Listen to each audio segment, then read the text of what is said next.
Good morning, it's Miss Keisha. I'm back with the midweek message. Hoping to spark a little bit of encouragement this week.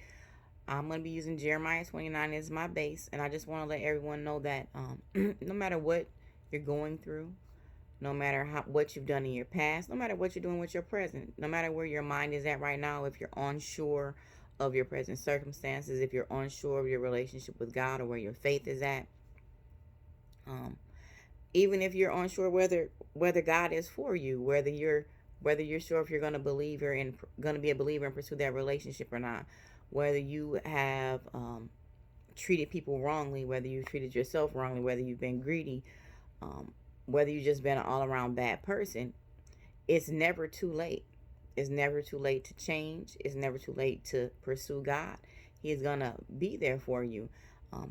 Our world is a different century, a different society, but still going through the same things. In Jeremiah 29, the Israelites were in exile in Babylon. They had been worshiping false gods, breaking the covenant between God. You can have anything can be your God. You, in my opinion, most of society today has placed man as their God. Even if you don't believe in God, you don't realize what you're doing because a man can serve one thing. A lot of us want serve money, serve power, serve a substance, serve ourselves instead of the one and only true God, which is Yahweh. Um, God told these people who were in exile, um, who had not been doing the things that they were supposed to be doing, to live amongst those who were different from them, but to build their homes, to expand their families, to multiply, to grow their own food. But not to be deceived by the prophets and diviners that they had among them. Everyone is not sent from God. Everyone is not placed here by God to guide you. So make sure that you study, learn, and show and make your own choices. He tells them that um, they'll be near to him and they'll pray and he'll hear them. Let God guide you. God says that the plans that he has for us are for welfare, not evil, to give future and to give hope. If he says this to them in exile all those years ago, what does he have for you? So don't worry about what you're doing wrong or what you did wrong. Worry about getting on that page with God so you can be where you should, and you'll get that ultimate promise. So don't let anything weigh you down because nothing is permanent. All you have to do is start making steps, baby steps in the right direction. It doesn't matter how it turns out, God has you. Don't worry if you doubt. The apostles were on the boat with Jesus himself, who they saw working those miracles. That water started getting rough, they woke him right up. They ran right and woke him up. So you know what you do? You run right to God, you wake him up, you ask him, you pray to him, you see to him, he's going to save you. It's going to be okay. He's got plans for us that are good and not of evil. I do want to say one thing though. If you choose to remain a non-believer, I'm not talking about religion, I'm talking about relationship with God. If you choose to remain someone who refuses to have relationship with God, who refuses to let him into your heart, who refuses to learn his word and to learn his ways, you will be just like Shemaiah in Jeremiah, um, exiled.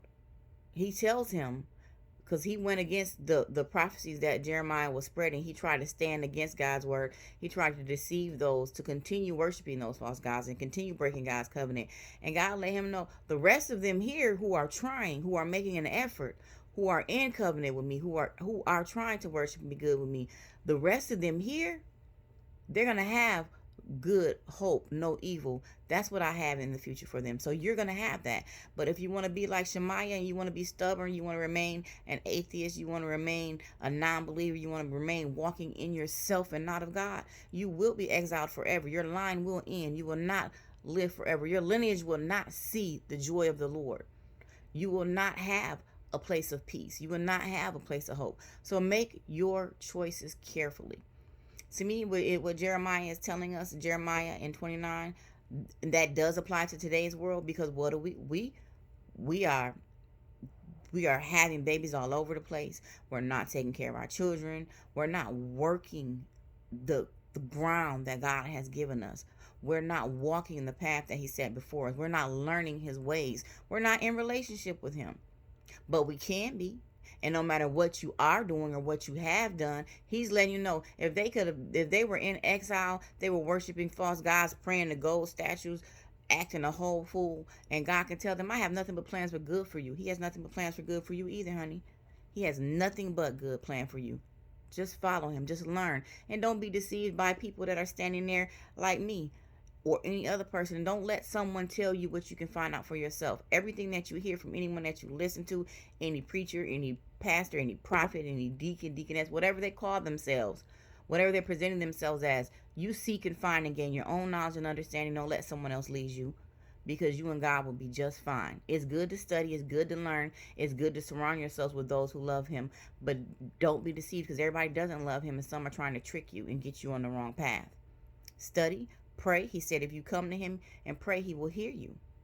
And run to him when you're in trouble. Even if you think it's a situation where you should know better, you shouldn't put yourself in that situation, and you should have more faith, it's okay. You can question, you can doubt, you can worry.